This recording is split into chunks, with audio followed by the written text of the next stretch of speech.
Most people think you need thousands of dollars to start selling on Amazon.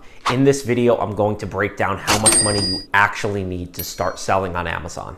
What's going on, YouTube? Welcome back to my channel. For those of you that are new, my name is Brad Sherman, seven-figure seller, and on this channel, we explore tips, strategies, and experiences that I have had that will help you start and scale up your Amazon FBA wholesale business.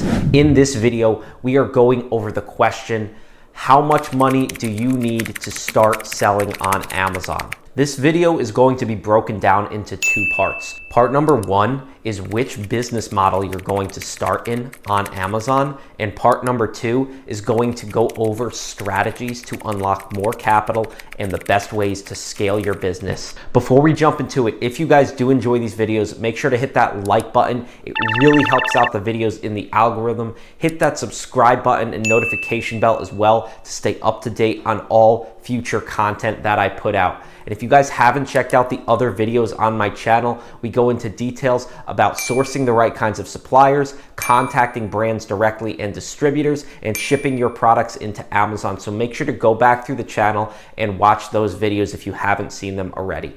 Without further ado, let's jump right into it. So the primary question of how much money you need to start selling on Amazon is going to be dictated by which business model you choose. As we've talked about in other videos, there are three main business models when selling on Amazon: retail and online arbitrage, wholesale, and private label. With arbitrage, whether it's retail arbitrage or online arbitrage, the benefits are that it is a low capital risk.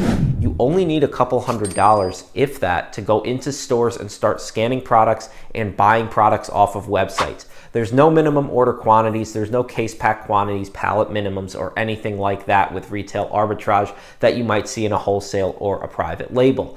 With retail or online arbitrage, you simply go into the store, you scan a product, you analyze how much is selling, you estimate the profit that you're going to make on it, and then you make a purchase. And if it's a good purchase, you'll end up being able to sell it on Amazon. But if it turns out it's a bad purchase, well, worst case scenario is that you can just go back to the store and return it. So arbitrage is a very low risk business model.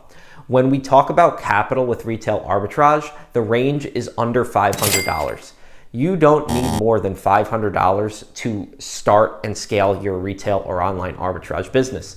That's because you buy from these stores, you sell on Amazon, and then you reinvest that profit into more product. And then you continue to grow the organic cash flow that you have for your business, and eventually where you're buying thousands of dollars worth of product from these stores. If you do happen to have more capital in the beginning, it can enable you to scale quicker. Like say you're starting with $10,000, you might be able to scale faster than somebody who's doing the same thing starting with only $100. But the point is, either one can start with retail arbitrage. So it's a very low barrier to entry and low capital intensiveness. The next business model, and my personal favorite, is Amazon FBA wholesale. And with wholesale, the best range of starting capital that I always say is anywhere from $3,000 to $5,000. This will give you enough capital to spread it across several different accounts, purchase multiple SKUs, and not, place one order for $5,000 on one item. In the very beginning, you want to mitigate risk as much as possible, so that's why we always say beginner sellers should go wide and not deep, meaning you should spread your capital across multiple different accounts and multiple different SKUs rather than putting all your eggs in one basket. Now, as you grow and scale and get more experience, you can definitely go deeper on SKUs that you see are selling in your inventory, and you can make greater investments into one or two SKUs. But in the beginning, we don't always advocate that. So for wholesale, a healthy amount of starting capital is $3,000 to $5,000. Now, can you start with less than that? Absolutely. But you're just going to be limited in the amount that you can spend. If you're starting out with $500 or $1,000, you might only be able to spread that across a couple different supplier accounts or even maybe one or two SKUs, which is fine. It's just going to be a slower burn than somebody starting with $5,000. On the other end of the coin, if you're starting out with $10,000 or $20,000, you can scale a business quicker than somebody doing the same thing and utilizing your same processes that has $2,000 to $5,000. So I always say capital is an excellent tool when you're starting. If you have more of it, that can be great. but you still need to be doing the fundamental inputs that work. So if you're not contacting the right kinds of companies, and when we say that, we talk about small to medium-sized brands or distributors. If you're not calling 100 companies per week, if you're not shipping your products into Amazon correctly, if you're not profitable on your purchases and analyzing your price lists, it's not going to work. You can spend tens of thousands and hundreds of thousands of dollars on a business that isn't making any money. Anybody can sell on Amazon, not everybody can make a profit. Now, that's one of the most important things, especially as a beginner, is if you do have limited capital, if you're in that $3,000 to $5,000 range, take that, utilize it, spread it across multiple SKUs, and then look to grow through organic funding as much as possible.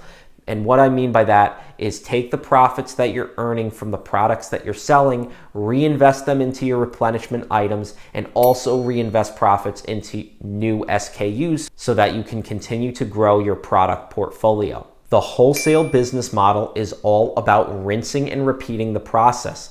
That is why it's so scalable, because you can take and apply the same tools that you have that with brands that you're already working with other brands. Meaning you can make investments that work, right? You're profiting a certain amount, you're selling a certain amount per month, you're making a certain ROI. You can duplicate that over and over again.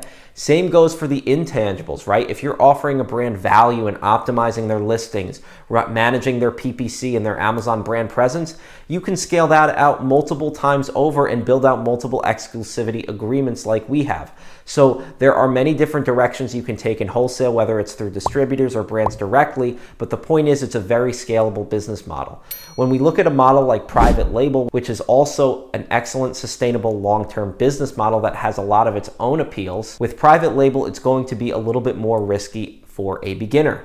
That's because in private label, you have to account for manufacturing, you have to account for marketing, branding, advertising, content, listing optimization, all of these different things that require you to take a little bit more of a risk. So with private label, you would purchase a sample of a product after doing endless amounts of product research, and you would have to go out and take the risk that you believe, based on the data that you have gathered, that the product that you are making an investment in is going to sell.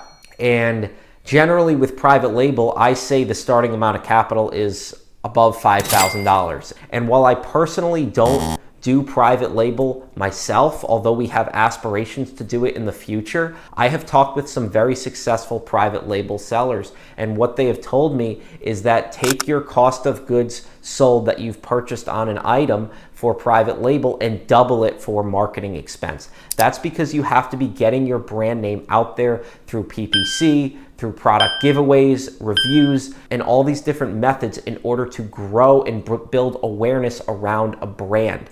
You have to be able to iterate on a product in some fashion to make it unique from all of the other products out there and build out a brand and a community around your brand. So private label is a very appealing business model because you can build a brand and eventually exit that brand and sell it to somebody else if you've built something successful. I've talked with very successful private label sellers who have had multi-seven-figure exits from their private label brand. An opportunity that is incredible. However, it comes with more risk in the beginning. So that is why I always say for beginners, going through the natural stages of progression as an Amazon seller, it seems to follow the same sort of pattern. Most people start in arbitrage, whether it's retail or online arbitrage. They then go into distributor wholesale and brand direct wholesale, and then possibly even private label. In terms of starting capital, first pick your business model because that is going to determine which direction you're going to go in. And if we're talking about wholesale, because that's the business model that I focus on, my opinion is that you can do this with anywhere from $3,000 to $5,000, and you can still do it with under $3,000 and even as low as $1,000. You just have to be more selective with the products you take on and understand that you're going to scale slower than somebody who does have access to more capital. Quick disclaimer before we jump into part 2 of this video is that this is not financial advice. Now that we've gotten that out of the way, I'm going to share with you the ways that we've scaled our business over the years and how we've utilized a combination of debt financing, organic cash flow, net 30 accounts, which also falls under debt financing, and different tools of leverage to help scale our business.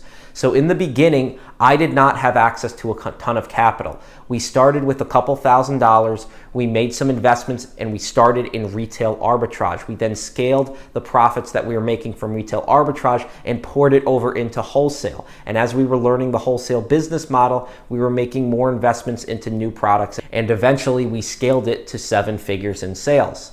Now, we started by reinvesting the organic profits that we were making from our business to purchase new products as a way of mitigating risk. So in the beginning, you have to be careful with the amount of debt that you take on. And really, at any stage, you have to be careful with the amount of debt that you take on. You don't want to be what's called over-leveraged, which is where you have way more debt than you have cash in the bank. And guys, a lot of us as Amazon sellers have been there before, where we have all of our money tied up in inventory and no money in the bank, and it's not a great position to be in. As long as you're making the right purchasing decisions, it is completely fine, in my opinion, to be utilizing debt financing as a means of scaling, and it can actually be an incredible tool. With wholesale, it is a very cash-intensive business with lower profit margins, and what that means is you're not going to have the margins of, say, a private label business that's doing 30-40% margins. With wholesale, you might only be taking home 10 to 15% margins. And because of that, you have to be more selective with the investments that you're making, and you have to conserve your cash. So outside of organic financing, which to this day, we still send ACH payments out to companies with our own cash that we have in the bank to these brands. However, we have scaled out many different net 30 accounts with different brands and distributors. What net 30 accounts are is where the supplier invoices you when you place the order, but you don't actually have to outlay the cash to them until 30 days after the date of invoice. We even have some accounts that are on net 60 and even net 90-day terms. And on top of that, some of those accounts we are actually able to pay off with a credit card. So if it's a 30-day credit card, we can actually pay the net 30 account on a credit card and then get another 30 days. We've also utilized the Amex Plum, which we actually pay that invoice down with the Amex Plum card. So say the invoice has a net 30 account, we then pay it down with the Plum card. That gives us 90 days. Essentially, we can turn our inventory 3 times over if we're holding a month's supply before we actually have to outlay the cash for the first purchase that we made. So net 30 accounts are the best tool, in my opinion, along with credit cards and other forms of debt financing, such as lines of credit. We have utilized loans a little bit in the past, but I've steered away from them because of that interest factor and the fact that you're obligated to the full amount of the loan. Over the years, we've been able to access a line of credit, which is beautiful because say you have access to a $100,000 line of credit, but you only need $20,000 worth today. So what that means is you draw on the line of credit for $20,000 and you only pay interest on the amount that you draw on. However, with a line of credit, it's probably going to take you a few years of being in business before you can get approved for one. The same sort of thing goes for net 30 accounts. However, you probably won't have to wait a few years. As long as you are a good customer with different brands and distributors, you will be able to utilize them as business references and credit references to tell other brands that you are financially worthy. What ends up happening is this snowball effect. When one brand or distributor gives you a net 30 account and you pay your invoices on time or even early, you can then utilize them as a credit reference for another brand. And then the next brand gives you net 30-day terms as well. And now you continue to just keep building out these business references that you can use on future applications to unlock credit. So to summarize, the strategies that we have used to scale our business to 7 figures in sales is 1, organic funding. I cannot emphasize the importance of utilizing the profits that you're making from your business to reinvest, especially in the beginning. Guys, you should not be taking any money out of your business in the first year of doing business. That is because the business is a living, breathing machine and it needs to be cultivated as one. And if you're withdrawing unnecessary amounts of cash from the business, that business is not going to be able to cultivate and grow to what it potentially could be. So as we've gotten more experience under our belt, we've taken on debt finance. We utilize credit cards, which are also great because we travel hack with them.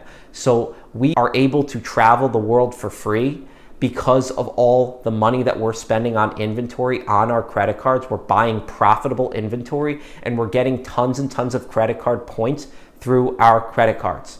We have Chase credit cards, American Express credit cards are my personal favorite. I've linked a few of my referral codes down in the product description if you guys are interested in signing up for any of those American Express or Chase cards. Those have been great tools for us. Along with that have been a business line of credit. And let's not forget the coveted net 30 accounts that we have with many, many different brands. I hope that video helped you guys understand more about the amount of money that you need to start selling on Amazon.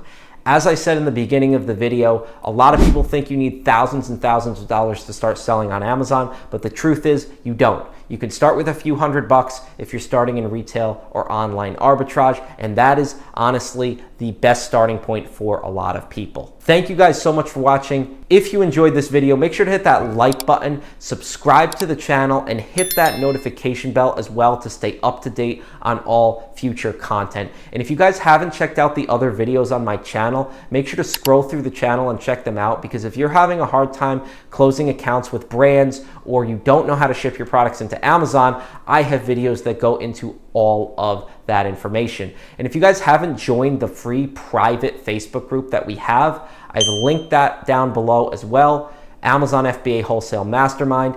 Thank you guys so much for watching. Stay safe, stay healthy, and we will see you next time.